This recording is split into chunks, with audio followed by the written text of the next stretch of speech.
شعري عمال يتقل، واللون بتاعه بيغمق. يعني الشعرية البيضة مبقتش بيضة وبقت لونها رمادي، عمال يتقل بطريقة حلوة يعني، ويطول يطول يطول.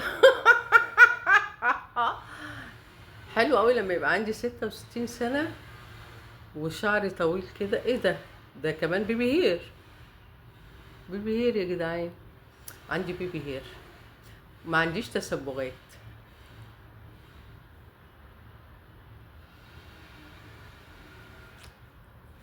ما عنديش ترهلات.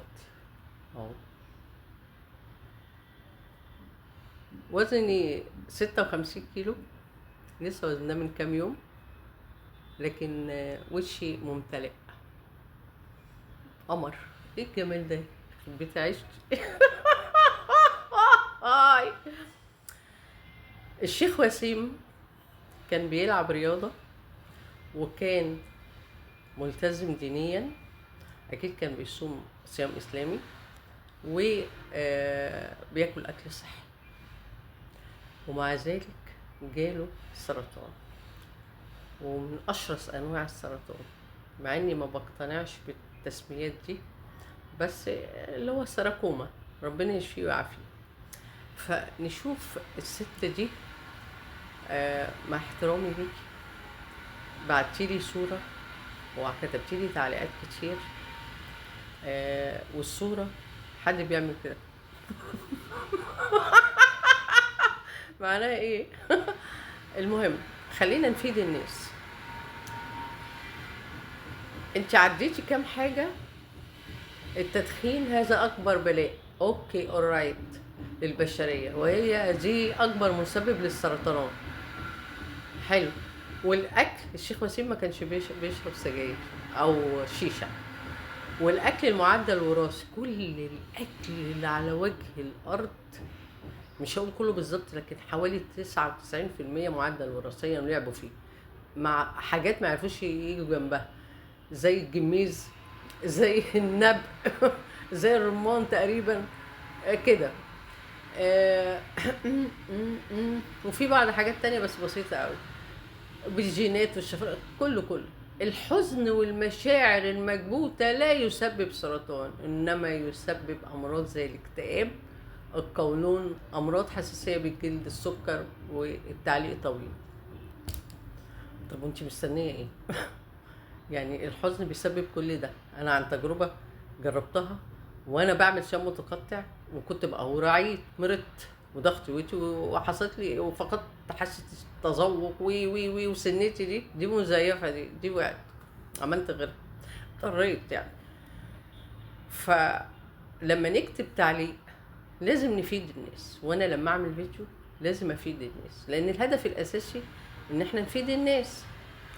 فهل الحزن والقهر والزعل لما يجيبوا الحاجات القولون، وما سرطان القولون بيجي ازاي، والامعاء والمستقيم، مش من الاكل، مش من الحزن، من الزعل، ده حتى القلب اللي قاعد في جنب، على جنب كده، ملوش دعوه بحاجه، بيحصل له تضخم، وبيحصل له تلف في خلاياه، رغم ان عمر القلب ما جاله سرطان. سمعت عن حد قلبه جه سرطان؟ لكن القلب اللي شغال 24 ساعه ده ممكن يتلخبط النبضات بتاعته، ويحصل له تضخم، ويحصل له مشاكل بسبب الحزن والقهر. فانا رديت عشان افيد الناس، لما بقول مفيش حاجة مضرة من الأكل المصنع والمحفوظ والتدخين والكلام ده، قلت بدون إفراط. الأهم هي المشاعر والأحاسيس.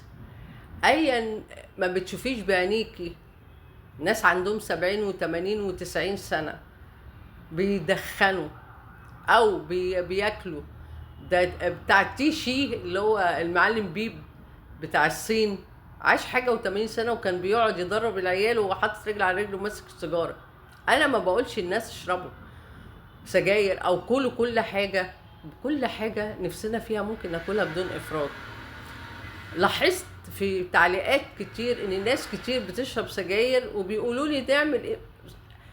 حبيت اهون عليهم، لكن هطلع اتشدق بقى بالاخلاق والانسانيه والدين واقول لهم لا، السجاير بتجيب كذا وبتعمل كذا وبتعمل. طب انا اعرف واحد قريبي تعب، راح للدكتور قال له بطل السجاير، بعديها قلبه تعب ودخل صدمة التبطيل.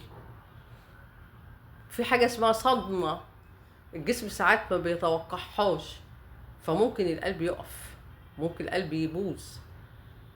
انا بخترعش كلام من دماغي، انا بتكلم عن ابحاث علميه مترجمه، حازم ترجمها لي من مواقع غير ربحيه. واللي بيسالني على المواقع دي فين، موجوده على صفحه القناه، على القناه دور كده هتلاقي حازم حاطط الروابط بتاعه المواقع اللي هي غير ربحيه، اللي بتقول الحقيقه، اللي هي بتخدم الانسانيه. وعن تجربه شخصيه حياتيه بقولها للناس. فاحنا اي حد بيكتب تعليق لازم يعرف ان في ناس هتقراه. العدو الاساسي لينا هو ده، ملناش عدو غيره. اللي بيروح يأذي انسان بيأذيه بسبب افكاره، اللي بيعمل اي حاجة تدمر صحته افكاره. احنا عبارة عن فكر نزيف افكار 24 ساعة. ف يا اما اعتذار على الصورة اللي بعتيها، يا اما هقفل الباب. بس كده.